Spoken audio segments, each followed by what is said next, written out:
Good morning. Good morning. Good morning. We are extremely pleased that you are here. It is good to come together for the purpose of co-creating. Do you agree? Yes. And of course you are knowing exactly and precisely what you are wanting.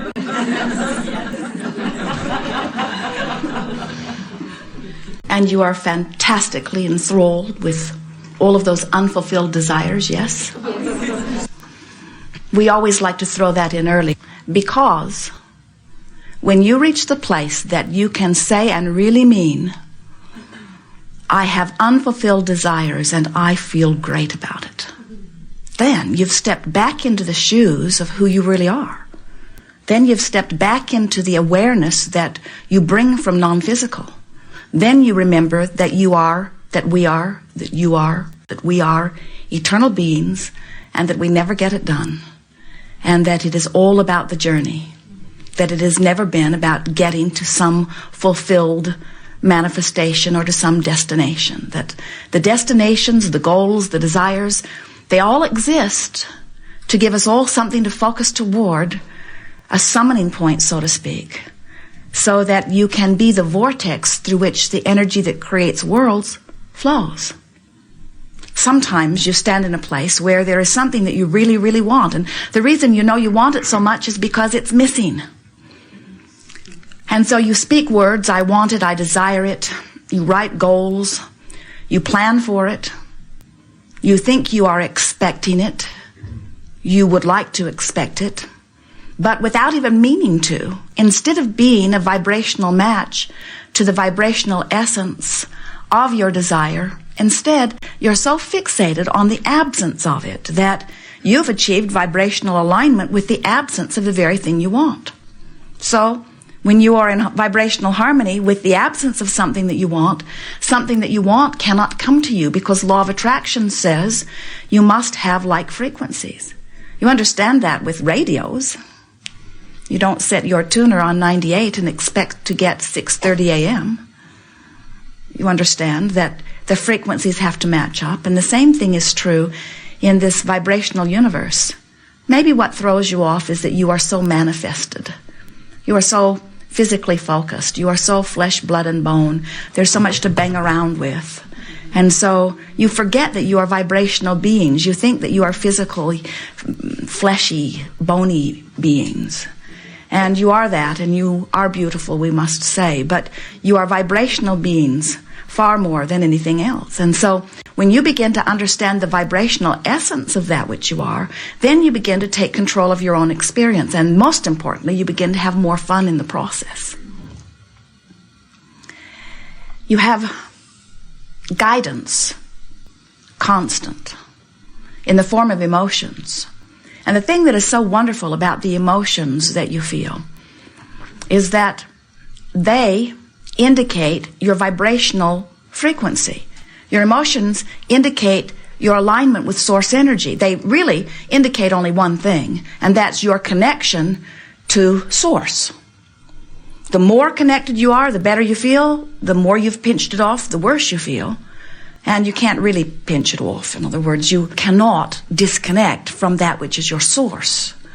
But the more you are in alignment with that which is your source, then the better you feel.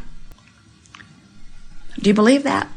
Are you at the place where you really get it, that your emotions are your indicator? Because once you're there, then you are back in deliberate creative control of your own experience.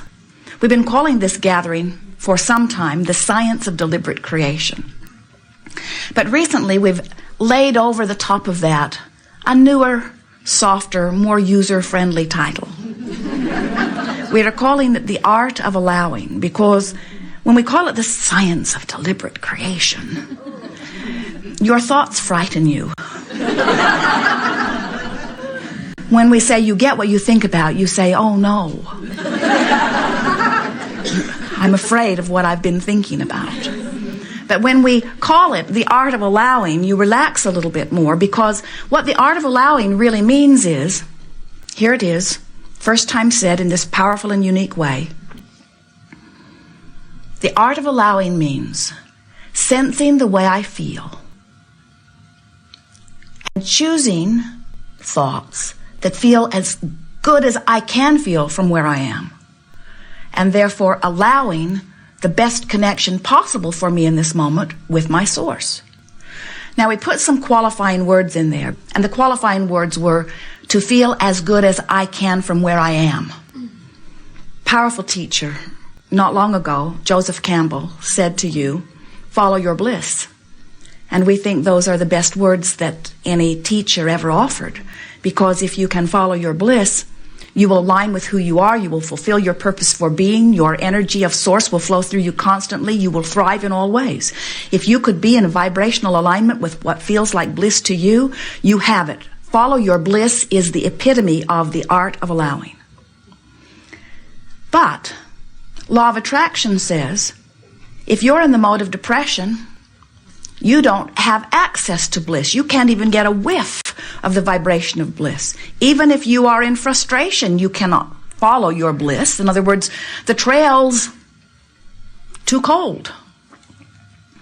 So when you begin to understand that your emotions are your key to your self-discovered alignment with who you really are, and you really care so much about the way you feel that you begin to choose things to talk about, choose television programs, choose books to read, choose people you hang out with, choose memories, choose things you fantasize. When it becomes really, really important to you that you feel good, what you're actually saying is, I've activated my awareness to my own guidance system, and I'm sniffing out the trail that will lead me eventually, maybe not immediately, to full alignment with who I really am. As you reach for the relief and you find it, then doesn't it follow that there's no place you cannot go? And you know, we've never seen any of you, and we've seen all of you. We've never seen any of you want anything that was for any other reason than you think you will feel better in the finding of it. And when you show yourself that you can take this emotional journey first, then you're free, because the manifestational journey will follow. In other words, once you change your emotion, you've changed your vibration. Better said, once you've changed your vibration, you change the way you feel. But once you change the way you feel, you are a different place unto the universe. You're standing in a different vibrational place. And law of attraction is responding to you differently than only a few minutes ago when you were in depression, or when you were in rage, or when you were in anger, or even when you were in frustration. A little bit of tweaking of the way you feel means you've changed your vibrational stance. And when you change your vibrational stance, everything in your world begins to change. Traffic around you changes. People that you rendezvous with changes. The luck or thrill of life changes. Everything begins to change.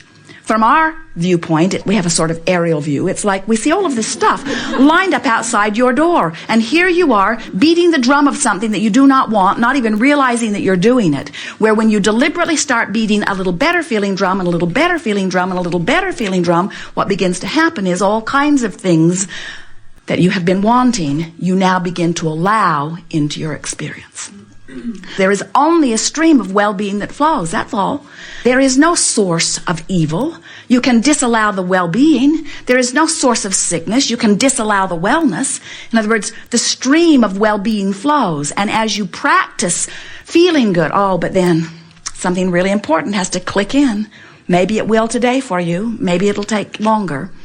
We'll try to help it happen today. You got to get selfish. You got to care how you feel. And you got to care how you feel more than you care about anything else. If you don't care mostly about how you feel, now you don't have access to your own guidance system. And if you don't have access to your own guidance system, then you can't tell what the next logical step is. You can't feel your path. You can't tell which way you're going unless you begin practicing reaching for the relief. We are eager to talk with you about anything that is important to you. There is no order of business in the sense that there is anything off limits. Every question is welcomed. You may discover a comfortable unfolding. In other words, sometimes some questions in the room are better put before others, and so don't feel uncomfortable if you are not called on immediately or ever. This gathering has actually taken place before your physical body's assembled. There are a lot more of us here than there are of you here.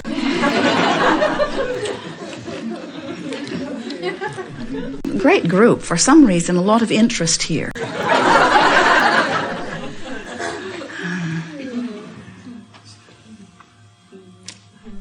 What are you wanting?